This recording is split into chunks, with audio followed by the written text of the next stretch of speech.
That video is for this cat one. We have to do both. Oh. Okay, so Carmela scooted along the uneven dirt path, watching men stoop to work with their hands, her birthday bracelets jingling and jangling. The thick greenhouse air smelled of marigolds and overturned earth and fresh manure. And now we know manure is poop. Very good. Poop is disgusting. Yes. Carmela. You only poop out of your butt. Oh, shh. Carmela knew exactly what manure is, but she didn't want to think about that. Not today. Today she awoke to candles in her pancakes and her mom saying, "Happy birthday to you," and told her, "Go on, mija, make a wish." But Carmela's wish had already come true. She was finally old enough to go with her big brother. Carmela followed as he cut back onto the street at Freedom Boulevard, past the crowded bus stop and fenced-off repair shop, past the old folks' home where 200 old women waved smiles, past the huge home improvement store where her dad used to stand around weekend mornings waiting for work. That is panaderia. That's the bakery. That's where you go get bakery stuff like donuts and bread. I love donuts. Me too. Carmela tried to make small talk with her brother as their metal cart rattled, but her brother didn't make small talk back. He didn't want her tagging along. Too bad, she told him with her glare. What did he do? He didn't do anything. Just outside the laundromat, she picked a lone dandelion growing among the concrete weeds. She pulled a breath and leaned toward the fuzzy white bulb, but just before she could blow, her brother butted in. "Did you even make a wish? You're supposed to make a wish. Everyone knows that." "Of course I made a wish," she told him, but it was a lie. Carmela didn't know. Carmela helped her brothers sort colors one-handed, helped him load the washers one item at a time.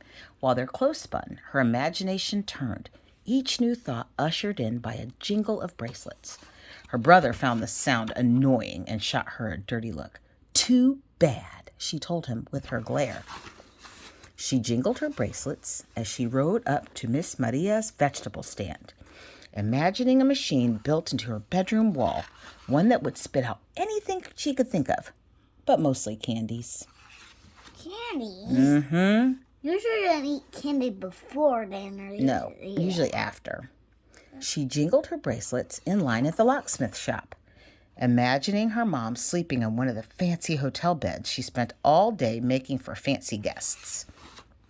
She jingled her bracelets at the bodega down the block from their old apartment building, imagining her dad getting his papers fixed so he could finally be home. She jingled her bracelets outside the pharmacy, eyeing the shiny new bikes in the window. Her brother stopped in his tracks. "Why do you have to be so annoying?" She thrummed her bracelets at him and said, "It's a free country." Look at that big dirty sun. Mm-hmm. Where's that? The only time she didn't reach for her bracelets was when her brother ducked into his friend's house. Carmela slumped down on the curb, silently imagining all the things she could turn him into. The slimy pink tail of a rat. Ew. Where is it? A cockroach scurrying away from the light. A wheelbarrow full of manure left in the sun. Where's that slimy? They don't have one. She's just imagining. It's in her imagination. She stared down at the dandelion in her hand. It seemed so much more important now that she knew it was a place to put her wishes. What if she made the wrong choice?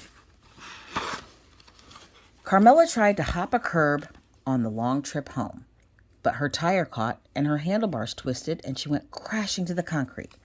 "Don't cry, don't cry." But then she saw her dandelion crushed beneath the drain. She looked up at her big brother, warm tears falling down her cheeks. He lifted up her scooter. "You okay?" She shook her head and pointed. "My wish." He took her by the arm and led her back up the block, past the laundromat and the flea market, past the greenhouses and the smell of manure, past the overgrown park and across the train tracks. He didn't stop until they made it to an abandoned farmhouse on a cliff overlooking the sea. "Close your eyes," he said. Carmela closed them. "Now make your wish," he said. Carmela listened to the ocean's hum in the distance. She listened to the squawking birds. She listened to the wind whistling past her ears. Then she opened her eyes. she saw hundreds of tiny white spores lifting into the air, floating out toward the far-off surf. The sky was full of wishes. I didn't know that. Let's go, her brother said. Don't you want to know my wish, she said. He shook his head. If you tell, it won't come true.